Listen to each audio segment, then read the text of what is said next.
Bismillahirrahmanirrahim. Assalamualaikum warahmatullahi wabarakatuh. Perkenalkan, nama saya Lilis Astuti dengan NIM 200407560001, berasal dari kelas 30A. Trisatya Pramuka. Demi kehormatanku, aku berjanji akan bersungguh-sungguh. 1. Menjalankan kewajibanku terhadap Tuhan, Negara Kesatuan Republik Indonesia, dan mengamalkan Pancasila. 2. Menolong sesama hidup dan mempersiapkan diri membangun masyarakat. 3. Menepati Dasa Dharma. Dasa Dharma. 1. Takwa kepada Tuhan Yang Maha Esa. 2. Cinta alam dan kasih sayang sesama manusia. 3. Patriot yang sopan dan kesatria. 4. Patuh dan suka bermusyawarah. 5. Rela menolong dan tabah. 6. Rajin, terampil dan gembira. 7. Hemat, cermat dan bersahaja. 8. Disiplin, berani dan setia. 9. Bertanggung jawab dan dapat dipercaya. 10. Suci dalam pikiran, perkataan, dan perbuatan. Di sini saya akan membahas sebuah materi tentang upabuklat dan upatuplat. Perlengkapan yang dipakai upabuklat: yang pertama, bendera merah putih; yang kedua, persiapkan tiang bendera; yang ketiga, siapkan teks Pancasila; yang keempat, siapkan teks Dasa Dharma.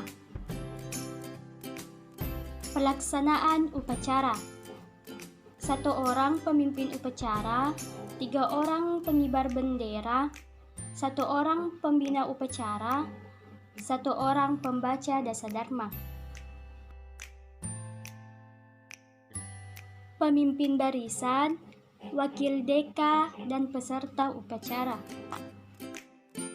Pelaksanaan upacara: 1. Reka menyiapkan barisannya. 2. Pradana memasuki lapangan upacara. 3. Penghormatan pemimpin reka kepada pradana. 4. Laporan pemimpin reka kepada pradana. 5. Pradana menjemput pembina. 6. Penghormatan kepada pembina yang dipimpin oleh pradana. 7. Laporan pradana kepada pembina upacara. 8. Pengibaran bendera merah putih. 9. Pengucapan Dasa Dharma. 10. Amanat pembina. 11. Pembina memimpin doa. 12. Laporan pradana kepada pembina. 13. Penghormatan pradana kepada pembina. 14. Pembina meninggalkan lapangan upacara. 15. Penghormatan kepada pradana.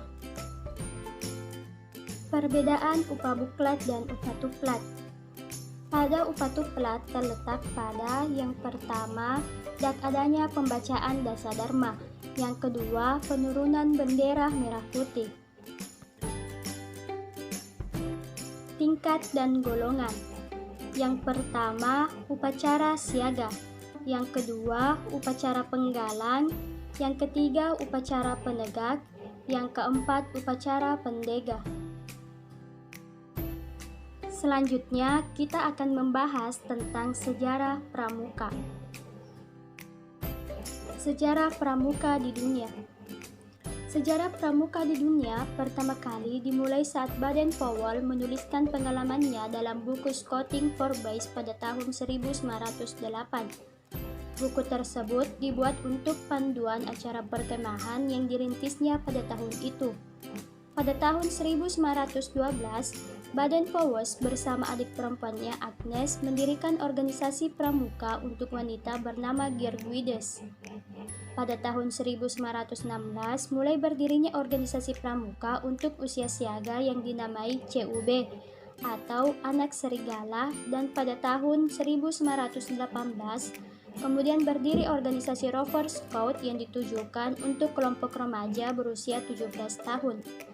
Tepatnya pada tanggal 30 Juli sampai 18 Agustus 1920 di Olympus Hall, London, kegiatan Jambore dunia pertama kali diadakan dan diikuti sebanyak 800 peserta dari 34 negara. Dalam kegiatan tersebut, pada akhirnya Baden-Powell dinobatkan sebagai Bapak Pandu sedunia. Sejarah Pramuka di Indonesia. Sejarah pramuka di Indonesia dikenal dengan 3 masa, yaitu gerakan pramuka pada masa penjajahan Belanda, gerakan pramuka pada masa penjajahan Jepang, dan gerakan Indonesia setelah Indonesia merdeka. Pertama, gerakan pramuka pada masa penjajahan Belanda di Indonesia dikenal dengan Persatuan Pandu-Pandu Hindia Belanda. Setelah Sumpah Pemuda, kegiatan pramuka semakin digemari sehingga terbentuknya Pandu Pemuda Sumatera pada tahun 1930 dan pada tahun 1931 berdirinya Persatuan Antar Pandu Indonesia. Kemudian tahun 1936 berubah nama menjadi Badan Pusat Persaudaraan Kepanduan Indonesia atau lebih dikenal dengan BPPKI. BPPKI melakukan kegiatan Perkino atau Perkemahan Kepanduan Indonesia Umum. Perkemahan ini yang menjadi cikal bakal pelaksanaan kegiatan Jambore hingga sekarang. Pada tahun 1961 terdapat 100 organisasi kepanduan di Indonesia yang dibagi menjadi 3 federasi, yaitu Persatuan Kepanduan Putri Indonesia, Ikatan Pandu Indonesia, dan Persatuan Putra-Putri Indonesia. Pada tanggal 14 Agustus 1961, gerakan pramuka diperkenalkan secara resmi kepada seluruh masyarakat sehingga pada hari itu diperingati sebagai Hari Pramuka setiap tanggal 14 Agustus. Selanjutnya, kita akan membahas materi tentang LKBB. Apa itu LKBB? LKBB adalah suatu wujud fisik yang diperlukan untuk menanamkan kebiasaan tata cara hidup suatu organisasi masyarakat yang diarahkan kepada terbentuknya perwatakan tertentu. Jenis-jenis LKBB terbagi atas 2, yaitu LKBB dengan tongkat dan LKBB tanpa tongkat. Fungsi LKBB. Fungsi LKBB terbagi menjadi 4, yaitu yang pertama sikap disiplin, yang kedua rasa disiplin, yang ketiga rasa tanggung jawab, yang keempat rasa persatuan. Aba-aba. Aba-aba adalah suatu perintah yang diberikan oleh seorang komandan kepada pasukannya untuk dilaksanakan secara serentak atau berturut-turut. Aba-aba terbagi atas 3. Yang pertama, aba-aba petunjuk. Aba-aba petunjuk digunakan bila perlu untuk menegaskan maksud dari aba-aba peringatan atau pelaksanaan. Yang kedua, aba-aba peringatan. Aba-aba peringatan merupakan inti perintah yang cukup jelas untuk dilaksanakan tanpa ragu-ragu. Yang ketiga, aba-aba pelaksanaan. Aba-aba pelaksanaan merupakan ketegasan mengenai saat untuk melaksanakan aba-aba petunjuk atau peringatan dengan serentak atau berturut-turut. Gerak dasar LKBB. Gerak dasar LKBB terbagi atas 16, yaitu yang pertama sikap sempurna, yang kedua istirahat, yang ketiga hormat, yang keempat lencang kanan, yang kelima lencang kiri, yang keenam setengah lencang kanan, yang ketujuh setengah lencang kiri, yang kedelapan hadap kanan, yang kesembilan hadap kiri, yang ke-10 balik kanan, yang ke-11 jalan di tempat, yang ke-12 berhitung.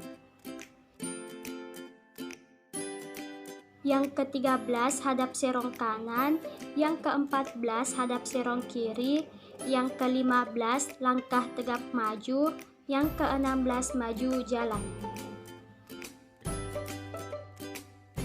Baris berbaris dengan tongkat. 1. Sikap sempurna. Saat melakukan sikap sempurna, tata cara menggunakan tongkat yang benar adalah: yang pertama, tongkat dipegang dengan menggunakan jari jempol dan telunjuk tangan kanan seperti memegang pensil waktu akan menulis. Yang kedua, tangan lurus ke bawah. Yang ketiga, tongkat berdiri tegak lurus di atas tanah tepat di samping kanan sepatu sebelah kanan. Yang kedua, sikap akan melakukan gerakan.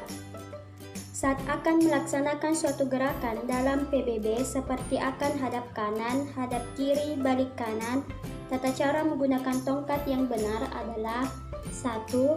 Dari sikap sempurna, tongkat digenggam dan diangkat lurus ke atas dengan posisi tangan setinggi ikat pinggang.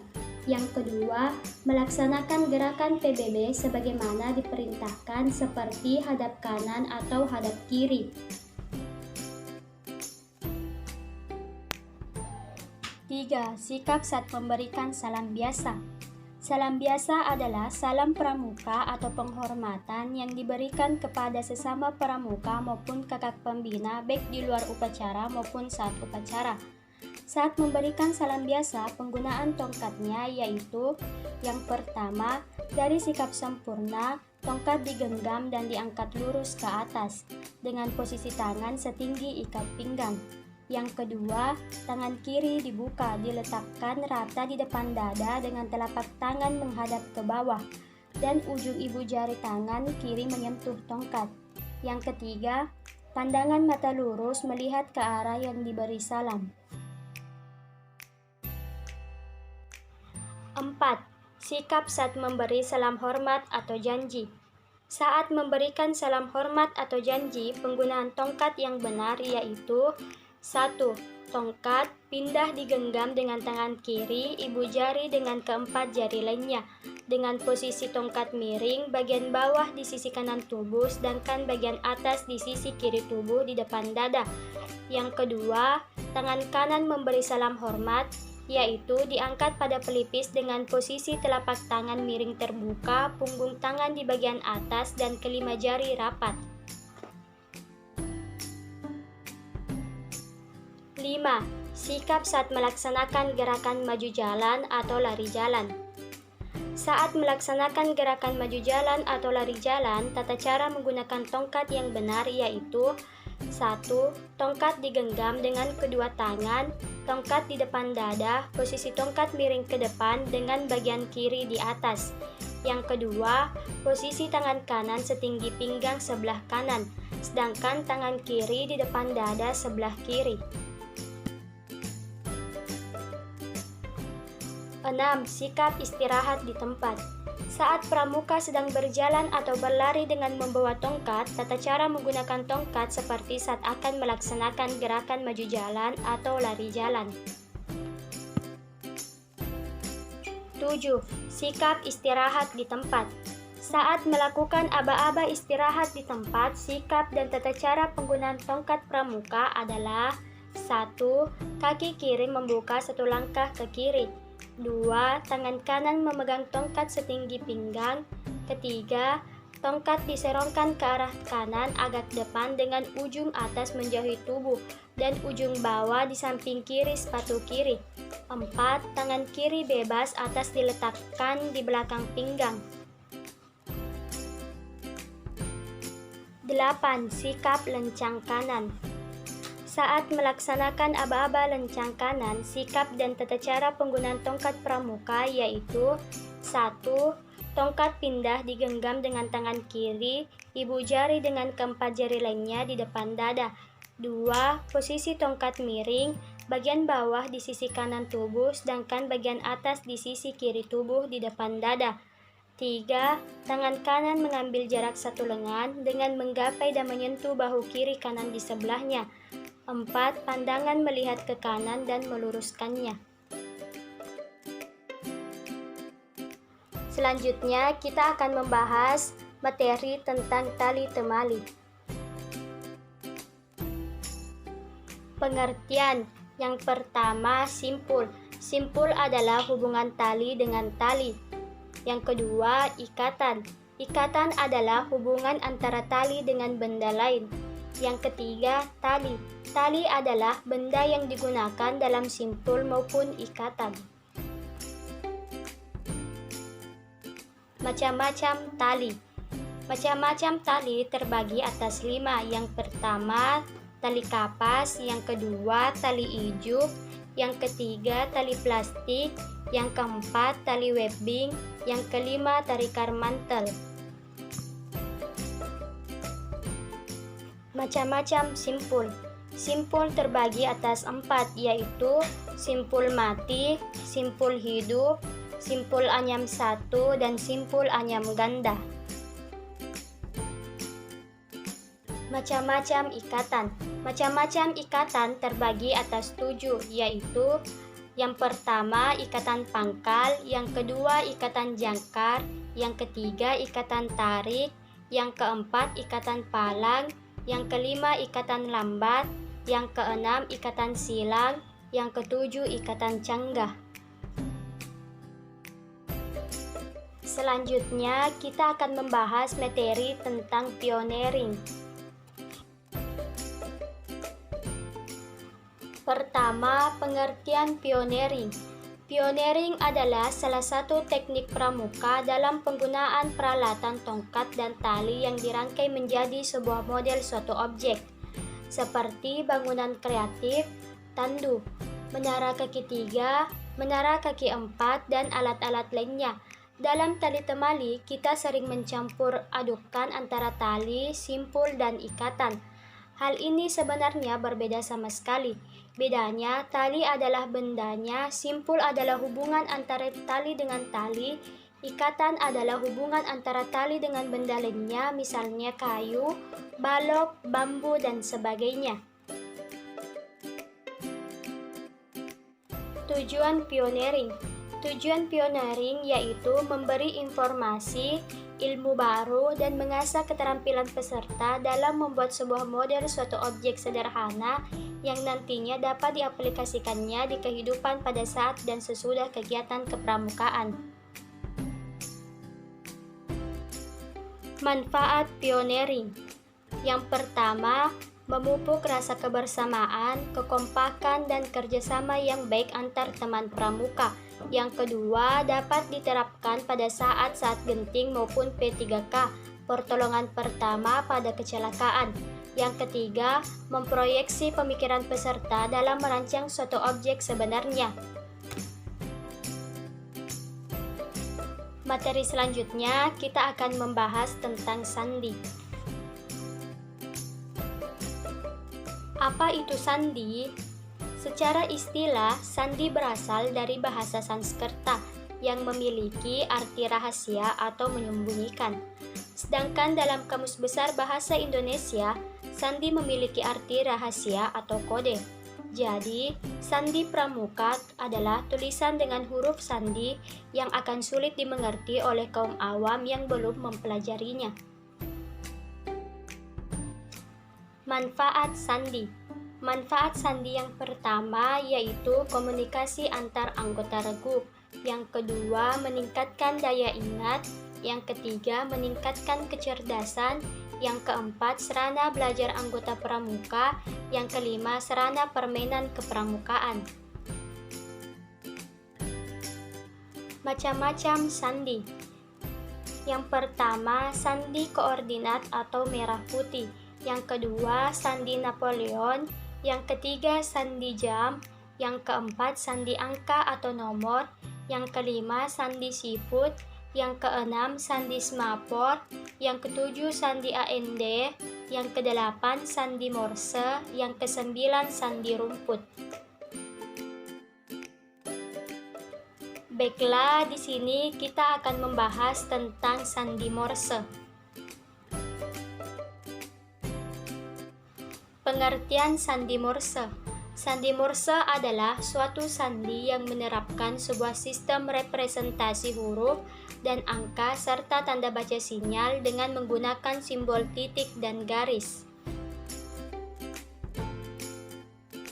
Cara penggunaan sandi Morse. Cara penggunaan sandi Morse terbagi atas 8, Yang pertama menggunakan suara atau fluid, yang kedua menggunakan simbol, yang ketiga menggunakan ketukan jari, yang keempat menggunakan sinar dengan sinar lampu, yang kelima menggunakan gerak, yang keenam menggunakan tulisan, yang ketujuh menggunakan denyut listrik, yang kedelapan menggunakan cermin. Manfaat sandi Morse: 1. Sarana komunikasi. 2. Memberikan pesan rahasia. 3. Digunakan dalam telegraf. 4. Digunakan dalam kegiatan kepramukaan. Metode menghafal sandi Morse. Metode menghafal sandi Morse terbagi atas 3, yaitu yang pertama metode Koch. Metode Koch merupakan suatu metode penghafalan yang digunakan dengan metode dalam menyimpan sandi Morse dengan memakai sistem yang bertahap. Yang kedua, metode penggantian. Metode ini biasa dipakai oleh sekelompok penjajah Indonesia agar dapat menyimpan kata sandi Morse. Yang ketiga, metode pengelompokan. Metode pengelompokan merupakan suatu metode yang dilakukan dengan mengumpulkan huruf yang sesuai dan diwakili oleh kata sandi Morse. Selanjutnya, kita akan membahas tentang sandi semaphore.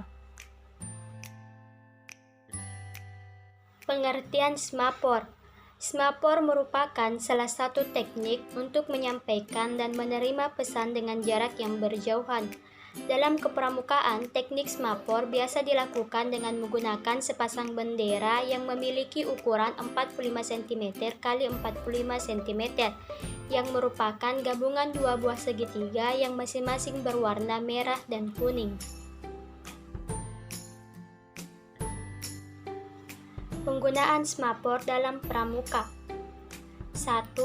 Usahakan untuk mengirim atau menerima berita berada di tempat yang terang.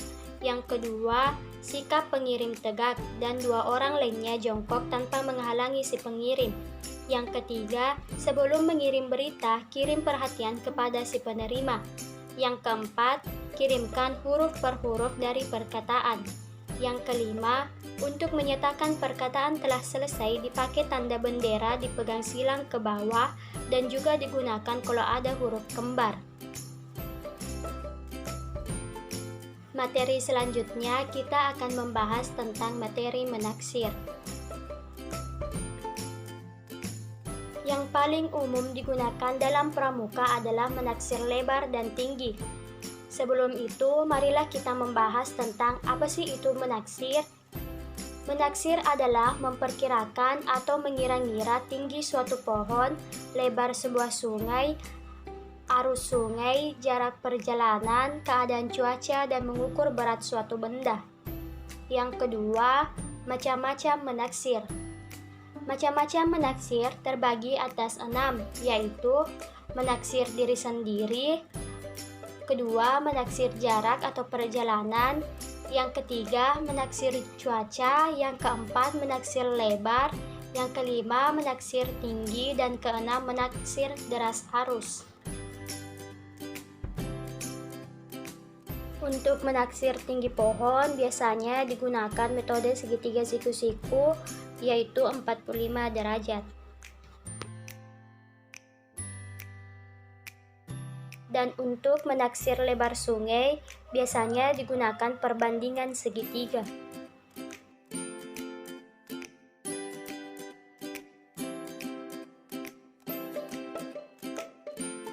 Itulah tadi materi yang saya bawakan. Terima kasih atas perhatiannya.